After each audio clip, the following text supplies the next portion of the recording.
Ei pui mangu a hedem tashim ta ta kat anangai kom kin hitin hezi chun apana pot a chai chang in ngai su dingin ikitim su ke ube tun thil dang sei be lowa atashim langa chun analut pan taw hiti ke hi kan dewa jip lai chun khu anak he thei bangin ngol the thu a thinglang khu chunga an ummi chu anak hi ji in tu khang to banglowa iloi ipai to ngol the thu a anak hlat khom lai ni chu anei in hi ke ho hi khu chunga kun chapang an yo la a an yo dom pen chule a hel la a jong a hel pen pen ka hi ji un khu hong jin la adeng kon hele wasunga chun koloi mi pe pi to ka kisam khom ji un wasunga ground yo nalang chu kana jun ji un hi ground muna ka kisu khom pha na le ke ho zo kidel to a ke hol to a kisel ti hoi kana bol ji un hiji chun nom kana sa ji un ke ho zo hichin hla a chen koloi ho ka kisu khom pha nun koloi hon zo 1 2 3 ji uitim 1 akila kha kha chun mi a holding chu phale adang se akisel ding hi tim 1 2 3 chu kain ji khomun hiti chun 1 2 3 chu kain kala khomun a hele ke zo akisel hol a chun khong jaw khan adi a ground hi thinglang khosung a hi to a hele ground na kun in akinai pbs a umpun chule ground kom la ho hi kulla nge na hin gamsila sung ngen chu anahi in hi hiti chun kaloi hon jong ke chep ding a hen gon jo phanun ke ho jong kum na mon chi chun ka ke le khenun akisial so pem pem a hol do ma so pem pem chu pa chun amon mi a hol ki ding a hi je im ke jo agil na thi chanin ke kisial hen tin ai thi chan chu ground ko na akigam phla theina chan gamma sung la chu ko holin a hele agam lu jep khat lang thingphung atam na lang khat hi ka hen galmun ken zo hi chimun lang chu ka jun phei pa pain amun ko hluna chun kesial na ding chu ka hen hole le na hele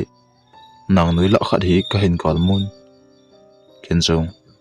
hi che hen ke pang se hen lang ke kesial le azona pena ai hol do a hi tin ke zo ama se pena min ai hol do deng chu kanop lo ji in ai the chana chun nang noi lang chu ko jun phe in nang noi a khul la chun ka kisel ta na hi alang kana hitia kong ke su khomo ba kong ke le kheno ba kisel dinga kong ke zo tu chi phanun hu jong a hong jing hlapan pan tan ke ho zo chunga hlawa anoi chun ka ki chep na chu khong ke chem pan taw ben hi hiti chun ke jong nang noi la ar ka ke sela hin chunga hla jong a hong su khat che chen alang kana ken jong kaloi ho hi mi za jem hol do te dem tin kalunga ka gel puma chun tun ki po do hen lang ama ho na lang khu kinai jep le koi chu a hol do ma sat pen hedeng tam ti chun ka gelin hechi a ki chim la a hol na nung pen pen hedeng chu ilung tup khat le I thanop pen khat chu ana he ji in azona pena kaloi hol a chi a ki mu sa deng chu kalung tup a he ji in aso na the chan chun khong ke sel ta na hi hidi chun phatum khat ta bang ke jong nang noi la a ka ke sel zo wa hin ke na lang sanga kun gala ko na hin mi khanin egin hola ke na lang sa a hen jo na u the thu a hong hlai ta banga chun a keng khla agin chu ka hen jam ken jong ope pe na chun na ho ki ka la kunin ka ka langa keng khla agin ka za na lang chu ko ve ta na hele hlawa noi chun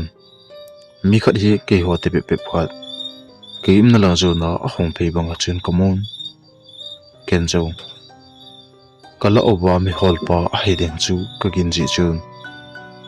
ko na akuna khaljong khai pu ngam lo le ko na noi chunga nang kha chu suli ngam lo bin thip china chun chalo lo hela ka ke tung ta hele kamasang langa kun mi khanin thaba no ya kun thim le lu na ke ho te be se khanin koi a hi ke lo chi chun ke um lang sang a hen chu ai mu do kha dem ti ke dinga ke chat pe na he ji in ko na muna kun gala chun ko be thon hele aman chong ke na lang sang chu a hen nei chi in ko na kun ka ki kam phal thon lo phanin ama chong mun khat na chun ading denin ka gal lang ho chu a be le bang chun alu chu a hele le in chom khat jo hin ke na don lang ta chu a hen ven a hen la ama chu alim le mai so ko mo thei pun ken jong ko loi ho khat pen pen hedinga ke gin mo ji in ho ding chula aju le e hol ba pang pa a hedem tin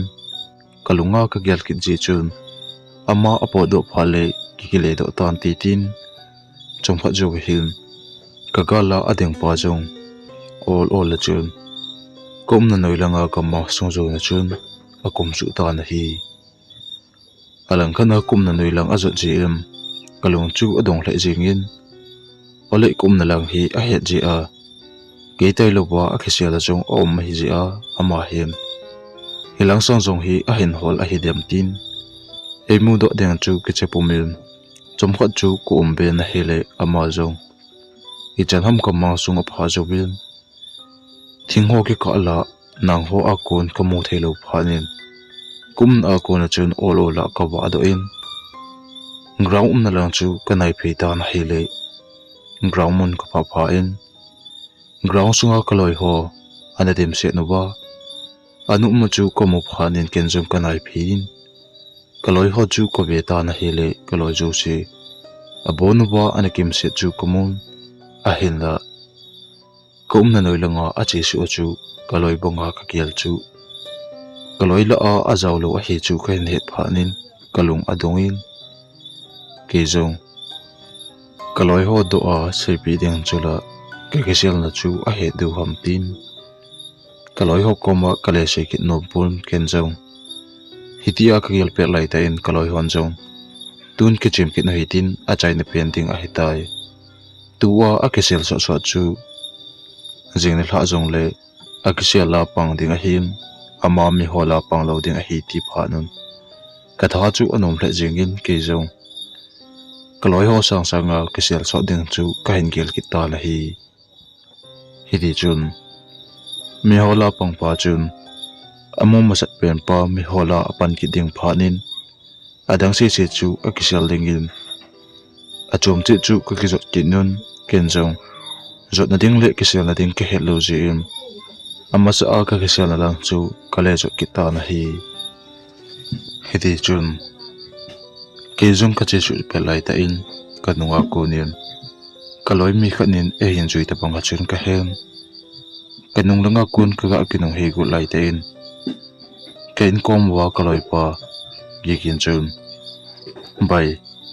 ke jong na kisel na langa khong kisel ding hi a hen tin hi chun ken jong a ho poi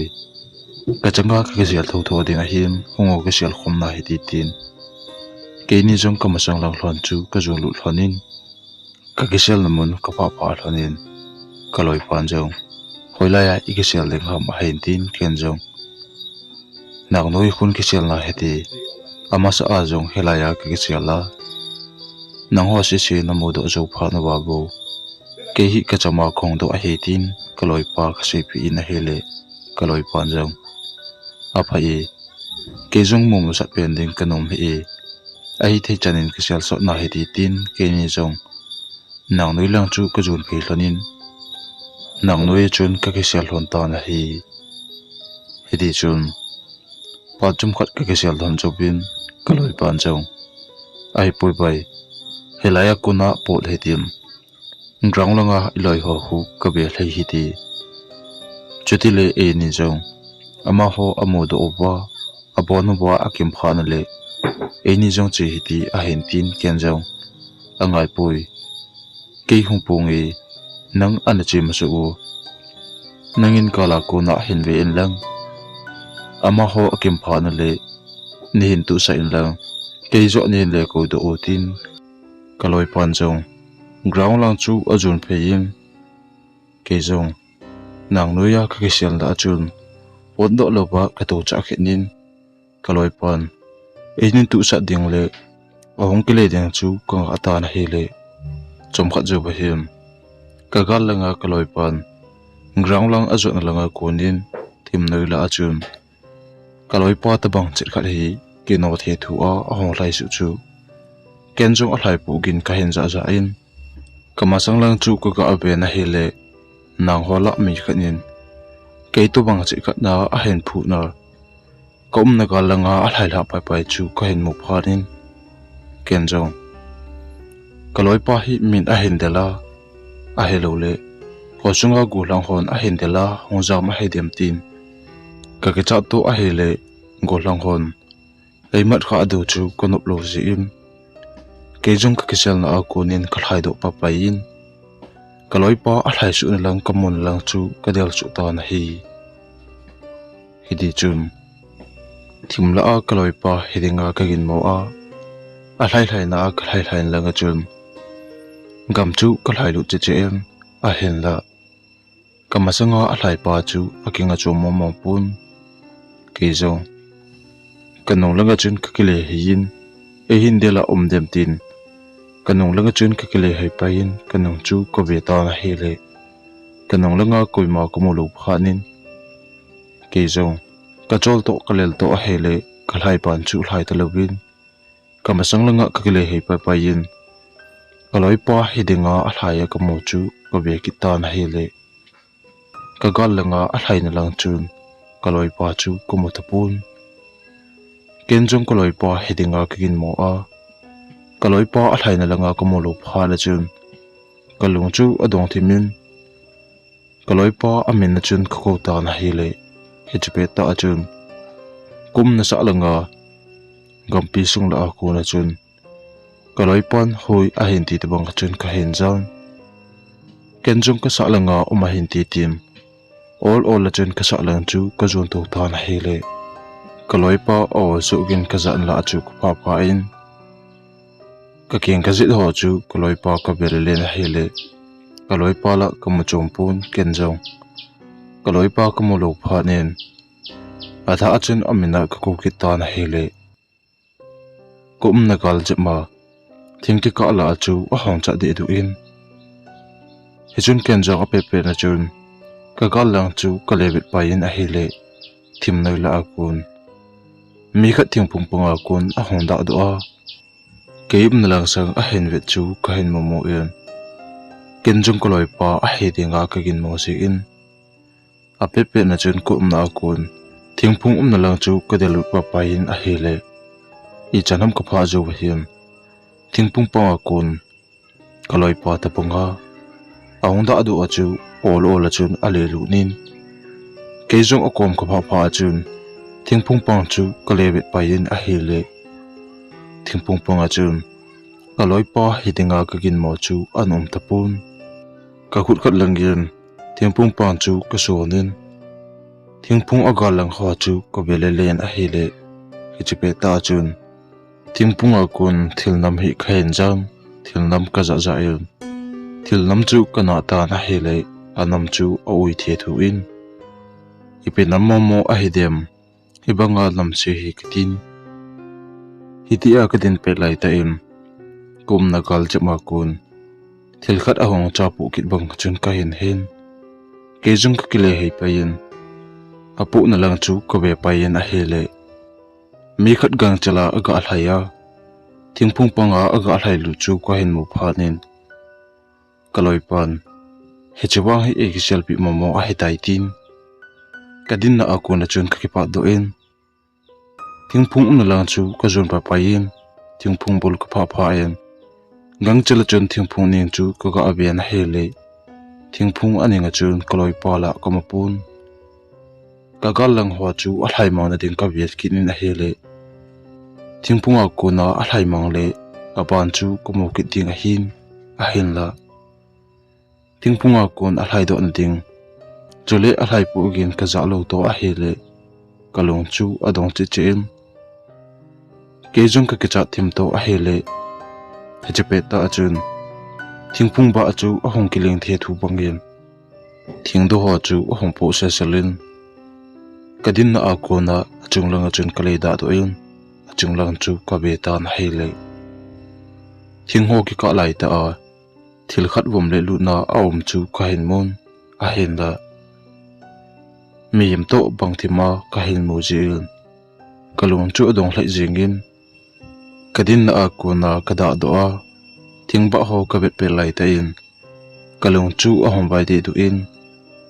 kalung kel amo de du in a hele kadin na akon kalung kel asu sa a he thelo ben thingphung ko ma chun kamo din den ta na hi hidi chun kalung kel e lem banga achunglang ka bet na kompe lai ta in mi khat hi kanung langa kon ol ola a honga ke na lang zona a honda na chun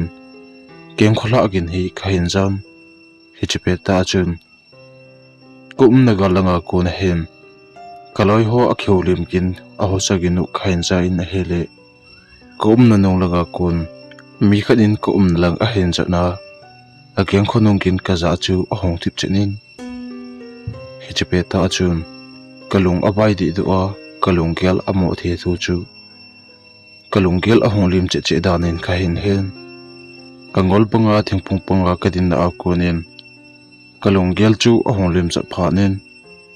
kadin chu ka hin khe do phanin ka galang chu ko be na hele ngrangwa ke chep hompi kaloi hon kamena a hin sapgin khen ja phanin kadin na akona chun ka thu sa in kaloi ho chu ko ta na hele ama hon jong ka thu sat gin a hin ja phanun ke yum na lang a hin chu nun ken jong kaloi ho ka kala kon ka hin mu phana chun ka be na hele ngrangwa ke chep pi la a kaloi mi ni le nang noya ka selfi kaloi pa a hi chu ka hin mu phanin kenjung ko na ko ni na pe na ma hop na lang kadal thon na kom ko pha yan ama hon jong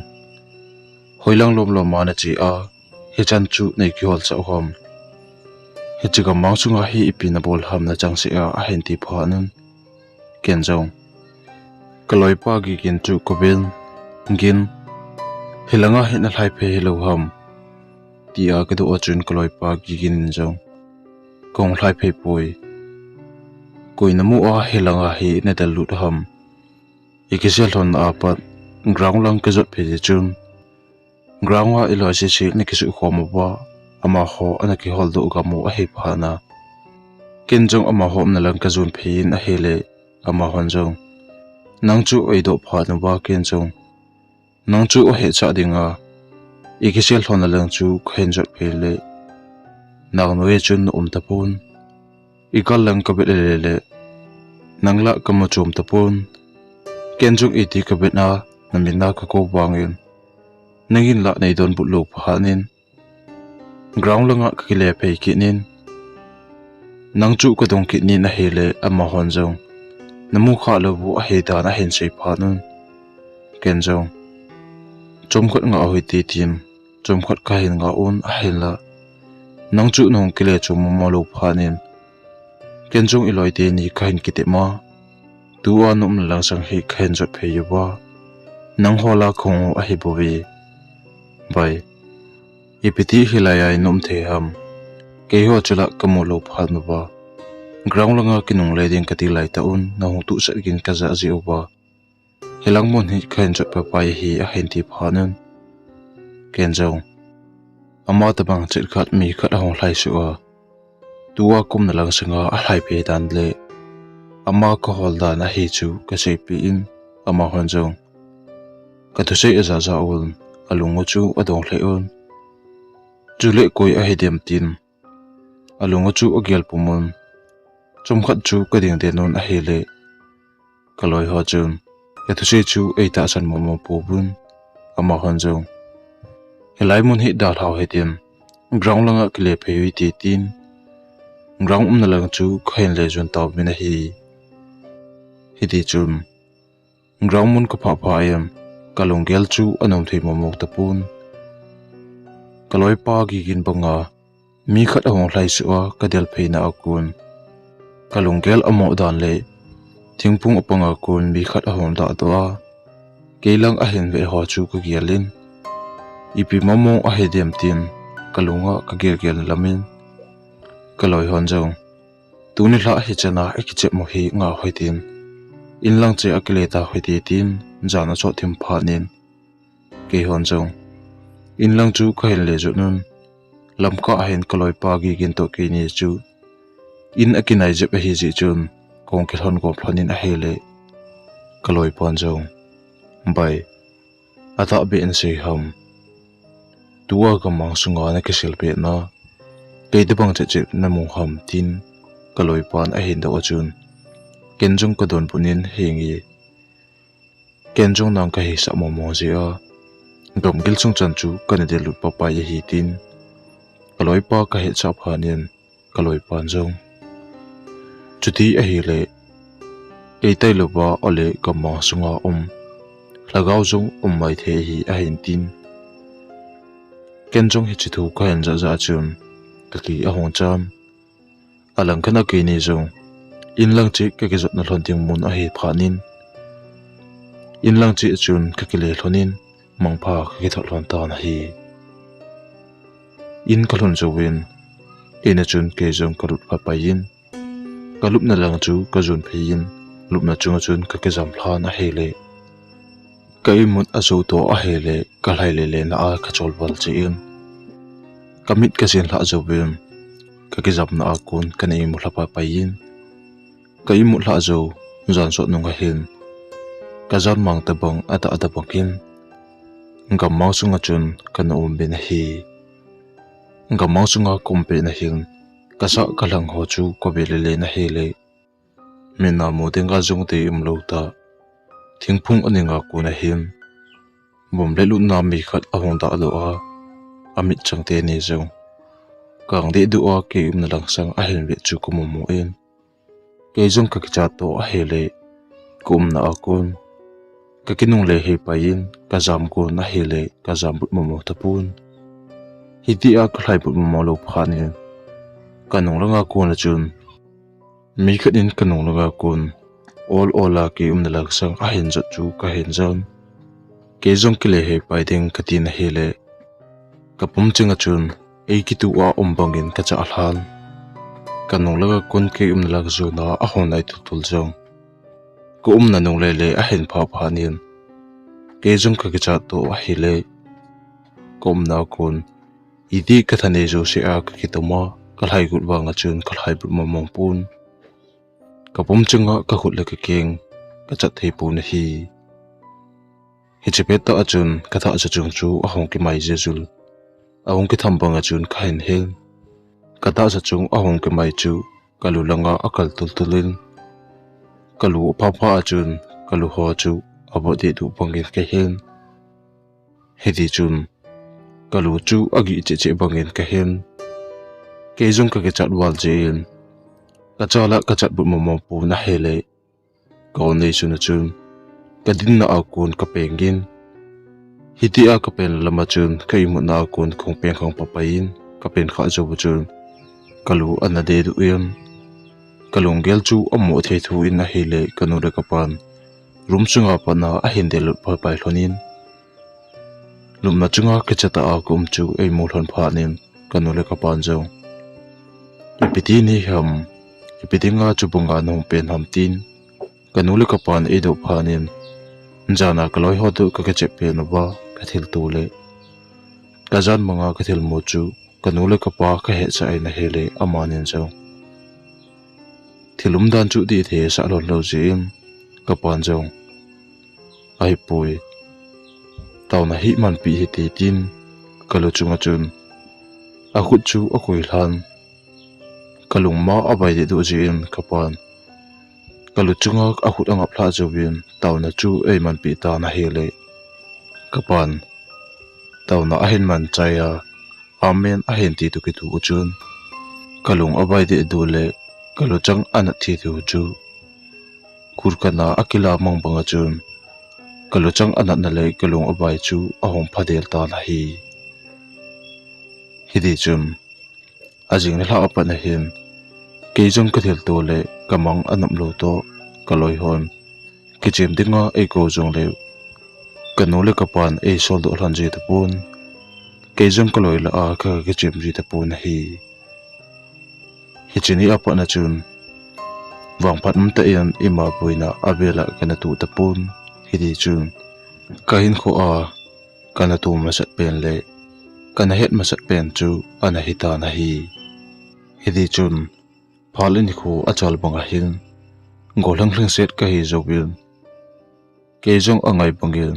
tinglanga akhi jin na chu ka hin tong jin adi a ke hi na to pon tho ta le in chunga chapachang kha chai ma ka hi jin kanule kapan ato thelo khat chu ka to pi jin hi di chun na to chu ka hin ki thu pi jin a hi le kapa jong ne dang sang a chun anol chi tan alang khana ke jong golang ma akhi ta jim sumle pai hol the nan kana hol chi ta na hi di chun kum khat hi ka gang te na kanumin ka gang te na pa na chun kapon chat pumbin ko sunga sumlo na ding a ji in sumchu kana kilo ji na hi di chun mi khadi ke jong angai banga chun na tunga ka chi in ko thim hla ju ba hen in chu khong hlungin na hi le ka gang te in ka hlut hla ju chun ka gang en jong ke chu hen ko phi pa pa in ke jong ka chi phin a hi le ka gang chun lumna zal khuna kani ana jen chu ka hen mu pha nin ka gang ko ma he gang kani hi ipiti ham tin ka dong ta na hi le ka gang en jong kani adam modan chu e chen hi chun man jong boy ai thi dinga a hi le jingkale an hondik om do je in lo langa che in lang lo bu mana pat chang chu go pado tungo kela ki zo man pun nani adam mo to hi le ne hla langa che ding ka ti chu tun ka chi thei ta pun ne lung zo a hi le ne ka ching up ding ham tin ka gangin a hin sei pha nin ka gang chu ko be na hi le alung kham to kani adam mo ji in ke jong che lo ding chu jingka ting an chang ne ding om lo ji in chang le ya chang pu dim lung lel sa sa chun ka ki pat do ta na hi di chun tos lai khat chu ka ki monin hosung khel ha jo ba hin ke jong agan na thei lau ta chun lo mun lang chu ka jon ta na hi le hosung khela ka mang sung la ka pha jo hin upa ti si khat han tim khat hi in lang zona ahong phei chu kamun ama na ka pha pha chun thim noi la a ahong to hi le kin jong hepu hoya na chi a hedita a chu nong ge ham tin ka dong ta na hi le te sapun jong na tonga a chi dan chu a hen sei pha nin ke jong ka gino to a hi le ama chu ho sa lovin lo mun lang ka hen jon ta na hi ke jong ana na a hen lo mun chu ka ga lungen bu a chun be nga ki tung an chang chu ka hen pu in amat na thei chan chun hong ki le do deng katin in lang chu ka hen le zo ta na hi ke jong kambang sung la ka hen pha a hen lam to lam su pu kuma ka hen zo tha ji chun lel jong ka len chol ma ka chol be se ji chun mun khat la chun khong ki nga pan ki nga azo ka lel ka chol ho ahong ki do dom pha la chun kum na ko na ka ki pat do ki nin ke jong in lang chu atha a ka hen jong ki ta na hi di chun ka chi langa te se pu to ka ki pel na mun ka pha pha in ke jong ka lel to ma a hele ki chol na mun ding kem khat dom ji in kem chunga chun ka po chu ka hen koi hla zo be chom khat chu ka ki chol do ki nin a hele hiti a ka ki chol pe lai ta ain lampi aning langa kamang sunga kunin mi khat a chale le puma thil a hol panga nang ho pu the thu a hlagin chu khen ja za in ke jong kolong don to hele tu lai ta a koi a heta dem tin longtung ta achun ka ki chol na kun lamdinga thil kin ka za lang chu kanai phein lamkui ko ma ko na chun tos la echun ka kho to ka thun hi le ka chi lenga ti se pu ka ki pel pi pa chun nang ho ana phe chi chul chu ka hin mu phanin ke jong ka kin to a hi le tu lai ta a ipi a bol mo hedem ti chun kum na kun ti se pu n la chu ka zun phin ti se pu ko ma chun he pu tu zan lai ta a helaya ipi na bol ham tin ka dong ta na hi le te se pu chun kei na lang kiti a hen be pun nang hola chu awe in nang ho chu amai pe phulin kei jong kalung don ji chun he pu tu zan lai ta a ipi na ngai tu ham tin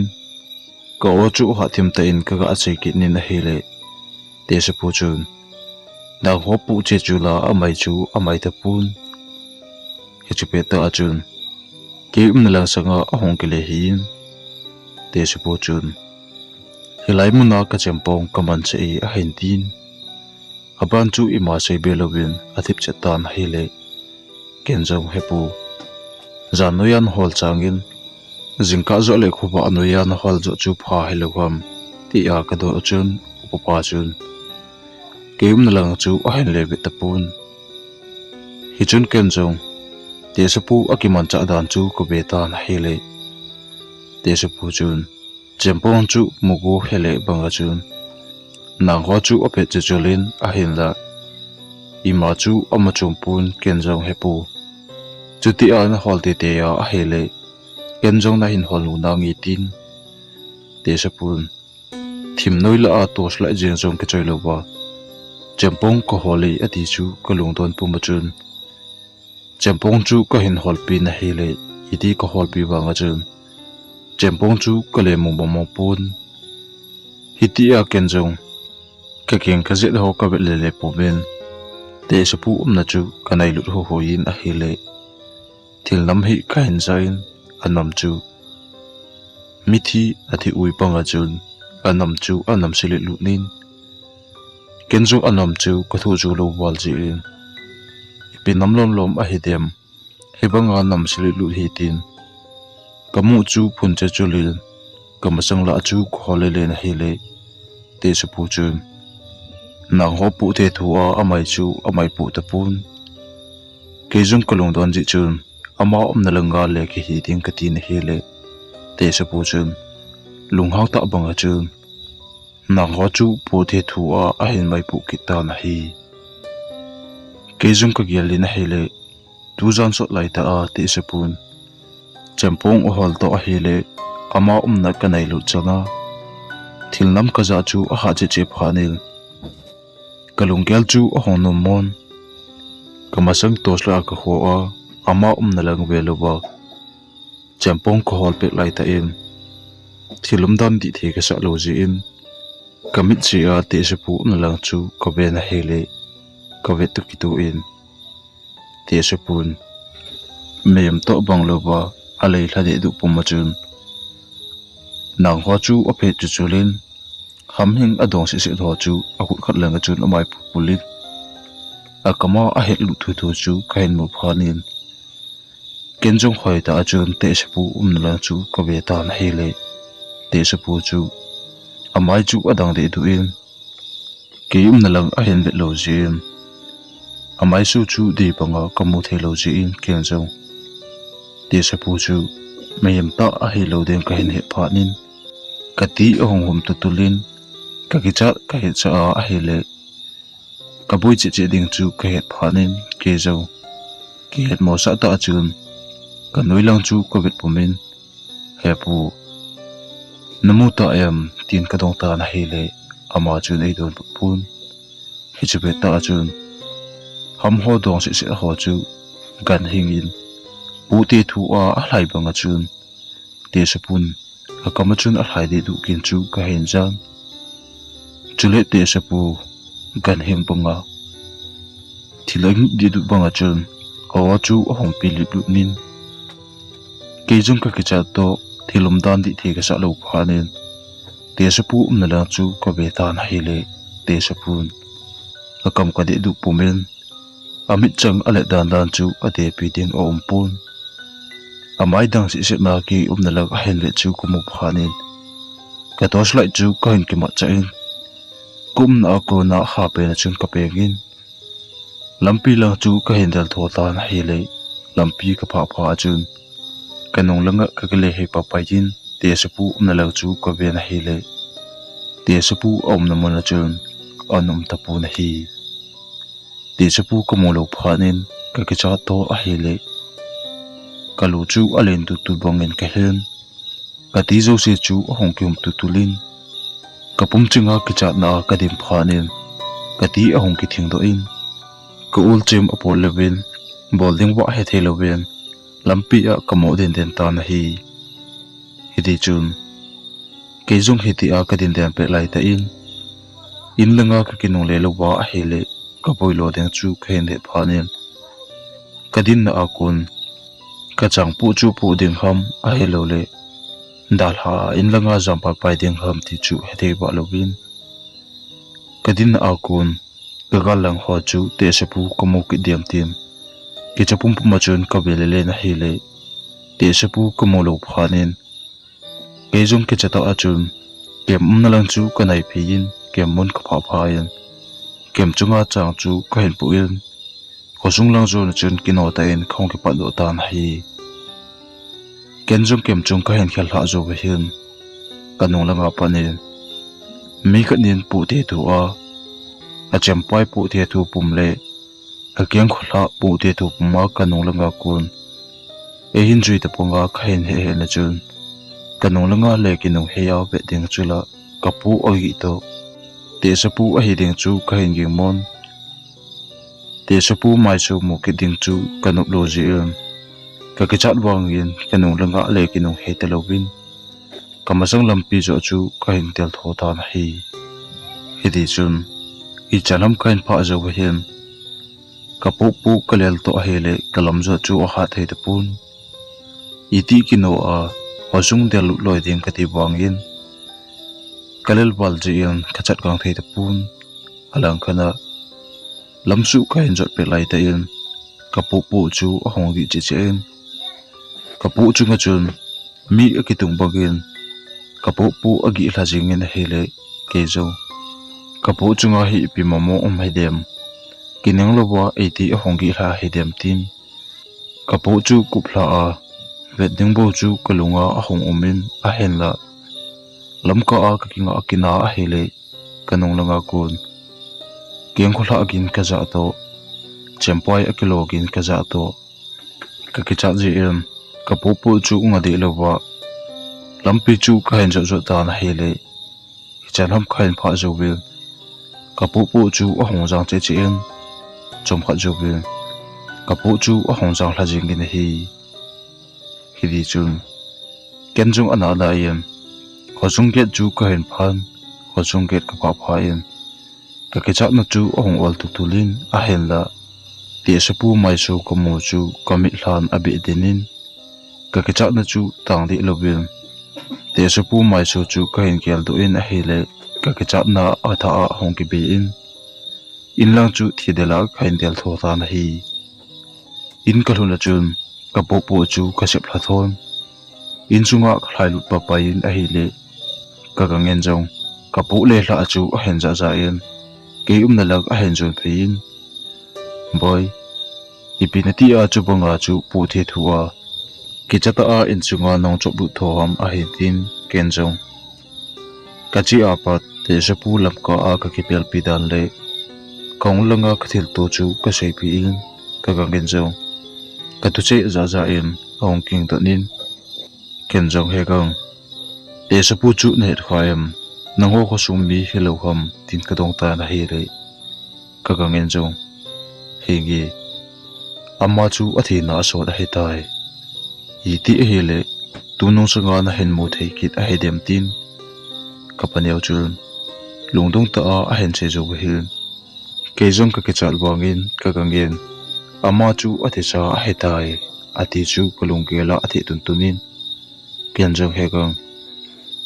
te sapu chu iti thi aham tin ka dong ta na hele aman jong boy ama hi kama di khat a china in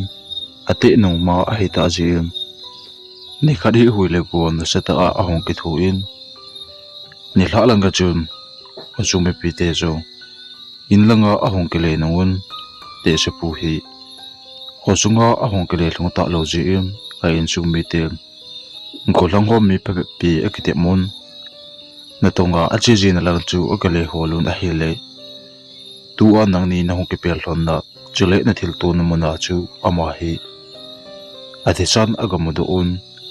athi dan hi lung si zong o me ama hi a in chu mi te di panga anabe jolo ji un tu a na thil tu na mona ama chu ata sa dang de du a athi sa gamu do hin ama hi ko su mi pi ten ati nunga na tunga achin a kun hule ko athu lela alai sin ko be hidingin adaging mo on abangin gama thilahon abolu hidingin kin mo na anei ji un tu chen ama chu e thi ham kuima a he chet pun a hin la ama anata chan nau pen hi ti sinung a hi ta ji a hichini huile ko ma a ha ke thu wal ji a hule ko chu ado chu lo hidingin gin mon chu anani ubi hichini apa na chun ama hi gel phalo lang ta il hichlang langa na tonga anachi ho zat khothim noya in lang a hong kele hon janting helai mon na chun te se pu chu anamo zap zap ji un a hen la kenwang tu ne chanin ka tu khopun tu nong changa athule la athip nanga nangin nain tu chu kalung adong hla jingi tin hiri chun zana chun immo hela kamil han te sapu kamong bo chu akilang den ta na hi hidi chun phale ni ko achal bangin janoya hichelampi chu kunenong ho tapun hichine apan chun abela bang ama chu kunenong mo tapun kain ko a kana tu le kana ke cha na pen chu ana hita na hi tusim akechai tai apan ananga akinu hiti na bonun mangpha